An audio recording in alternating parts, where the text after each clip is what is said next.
Hello, everyone. So, we are in the middle of a big move, and I'm actually by myself right now at a family-owned home. So it's a little interesting. I'm a little discombobulated, but I've been doing things to get myself ready for school, which starts tomorrow. So I wanted to kind of go over a few things for you guys that I think will just be helpful in this season where we're all kind of stuck in our homes and we're stuck in front of doing a lot of screen stuff. And one of the things that I'm very passionate about is actually not being in front of the screen a lot of the time, because I think that people get miserable when you're just stuck in front of a screen and that's the only interaction that you're having with people, or if it's the only thing that you're really doing a lot of the time. We are made to be tactile creatures. We're not made to simply kind of be in this ethereal world all the time. It makes you feel very ungrounded. So a few things that I was thinking about, especially because I'm getting ready for online school, which I think most of us are either doing, you're either like a parent of someone who's doing online school or part online school, you're an online student yourself, or you're doing a lot of work at home and maybe you're not necessarily doing school, but you're still doing a lot of online work. So I have a few things that I wanted to show you guys that I set up for myself on my computer to make my process of just doing schoolwork a whole lot easier.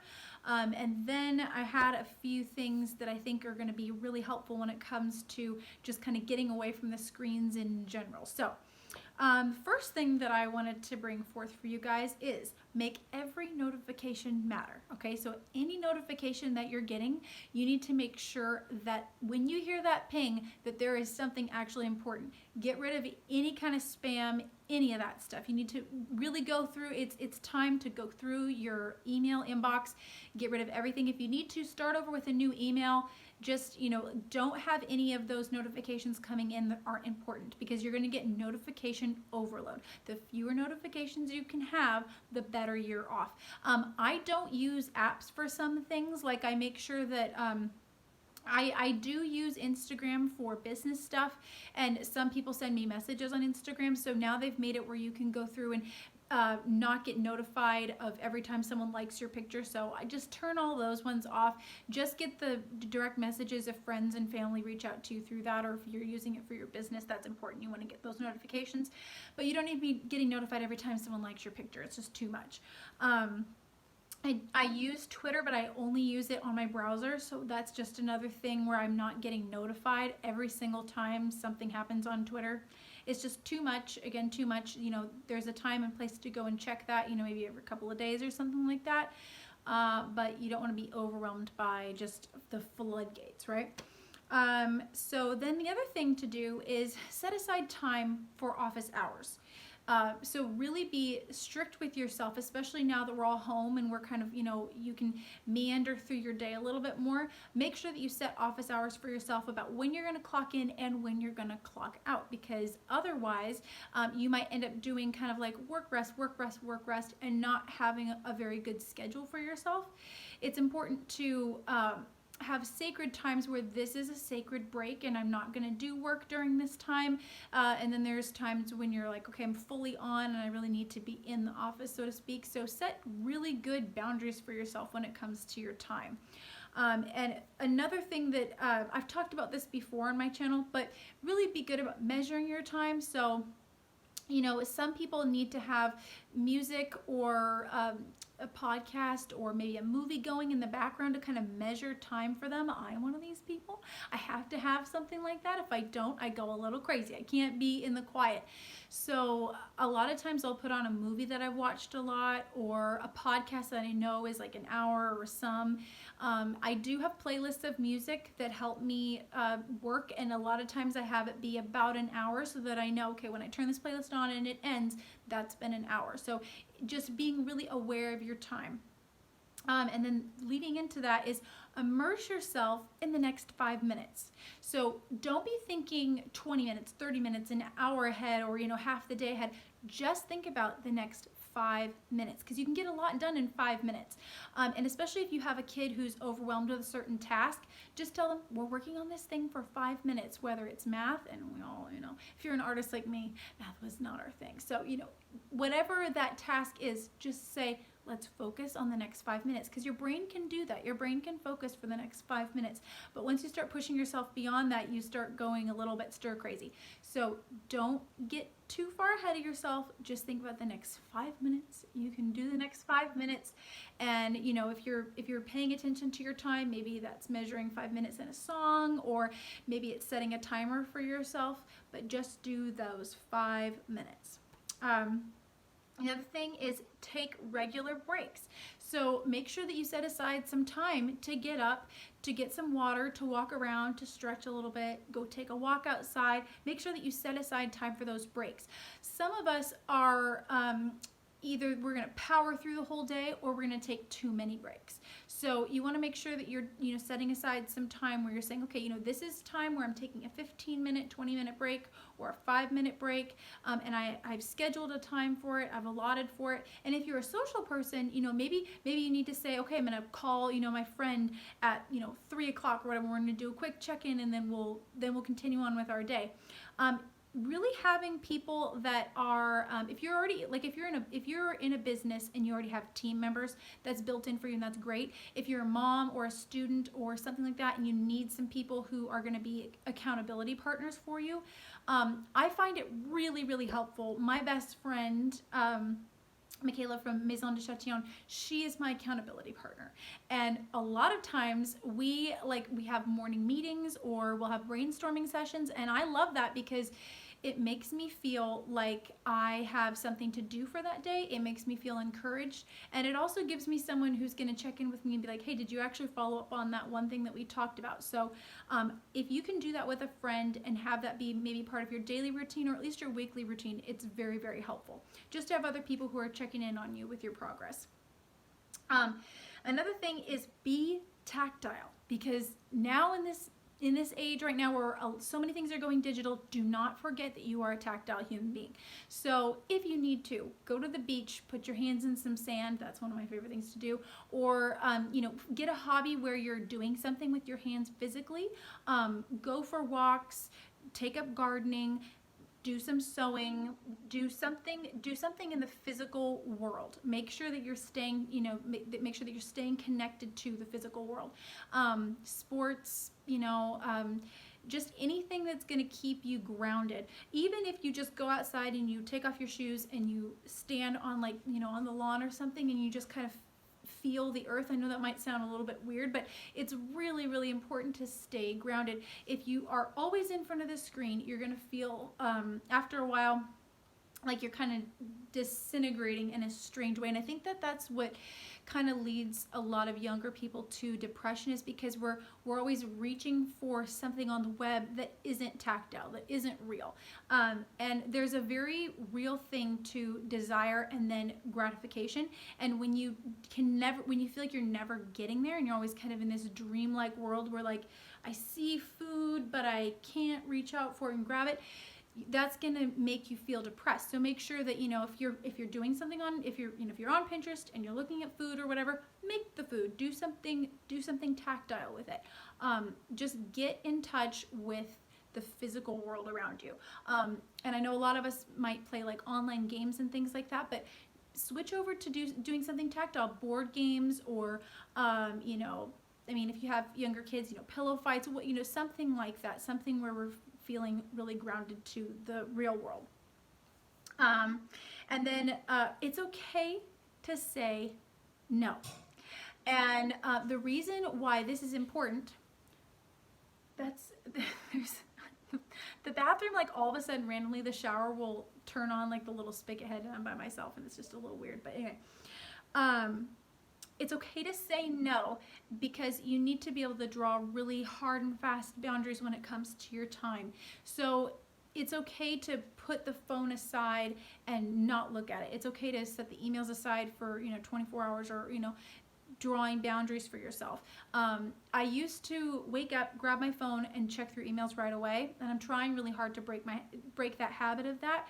I want to be able to clock in and clock out at a proper time, and I'm much happier if I wake up and I do some reading or some journaling or something in the real world. Even if I turn the phone on to listen to music or something. I'm happier if I'm in my real world space before I go into my virtual space. So just be aware of what space you're in, the virtual space versus the real world space, and be okay with saying, no, I'm not going to do this right away. Everything will always demand that you do something immediately. And it's okay not to. It's okay as long as you're getting things done in a proper amount of time. Have a response time that you kind of have a hard and fast rule for.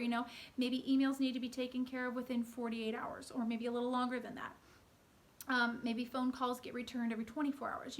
Make a rule for yourself. There's a reason why businesses do that, because if you're constantly doing things as soon as they come in, you're going to get burnt out. So you need to be able to, do things kind of in batches and chunks. So don't be afraid to say no.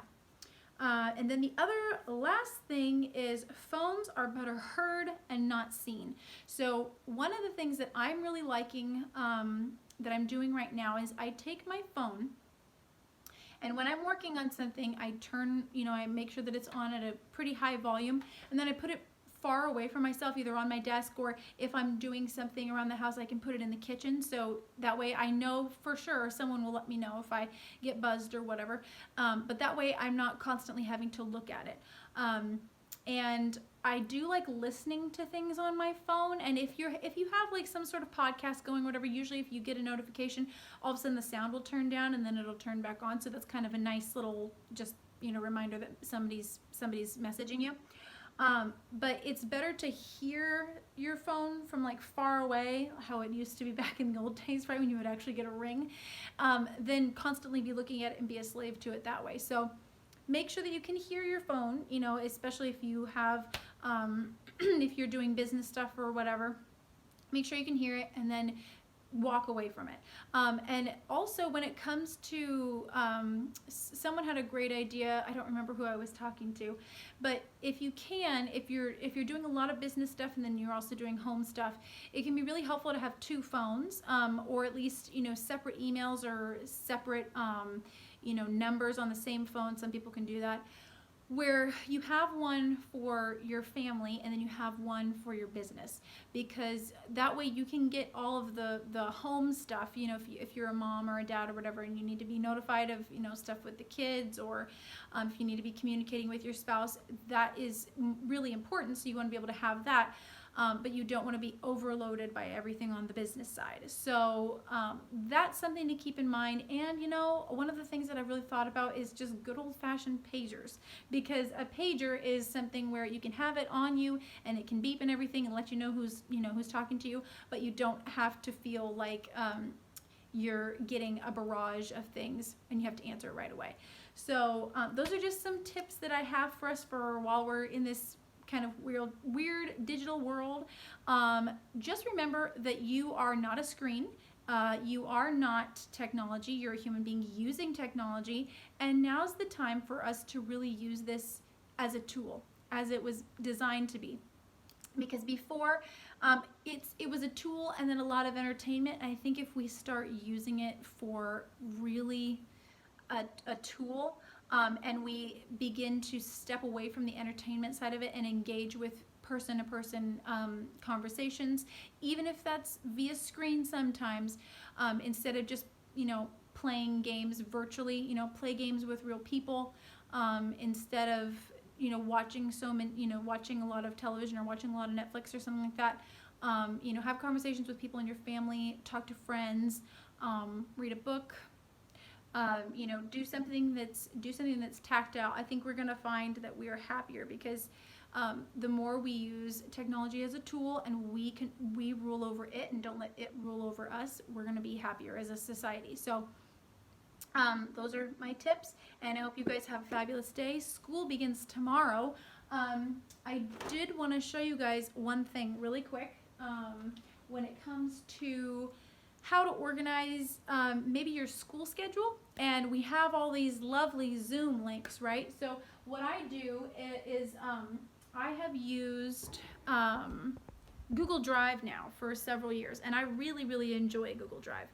And as a writer, it's great for me because I don't have to worry anymore about getting my work updated, and I can also have it on my phone, so I can write on my phone. There's no excuse for me to not write anymore. It's on my phone, it's on my computer, it's on everything. So when and I also have all my school stuff organized on my Google Drive. So when I was putting together my school schedule, I like to lay out things so that it kind of follows like a week calendar. And so I'm going to show you guys this real quick. I put together in this all of my syllabuses, all of my the Zoom links to my classes. So let me show you guys real quick how this looks. So what I did was any class, I highlighted this, and this is literally the Zoom link to get in there. Okay. I then have everything laid out by the week, and I also have all the syllabuses uploaded to my Google Drive, so they're all right here. So if you're doing business meetings or something like that, you can lay out a schedule like this for yourself, put the Zoom links in there. I don't like having a lot of, if you have a lot of like the not HTML text, but if you have like the long link, I think it's a lot nicer for your eye if you just take your, take like a few words, like, say whatever the meeting is and put a hot link in there. Because it makes it a little more streamlined for you. And if you take the time to make your schedule nice and pretty for yourself, it's going to be a lot smoother of a process for you down the road. So that's a few things and a few tips that I have for you guys today. I am really looking forward to this week and the move and everything. So, and I apologize for the way my voice sounds right now. I am like so parched right now. It's hot and sticky and I need some water or some tea or something. So anyway, all right, well, have a fabulous day, and yeah, here comes the new school year. We got this, guys. All right, bye-bye, guys.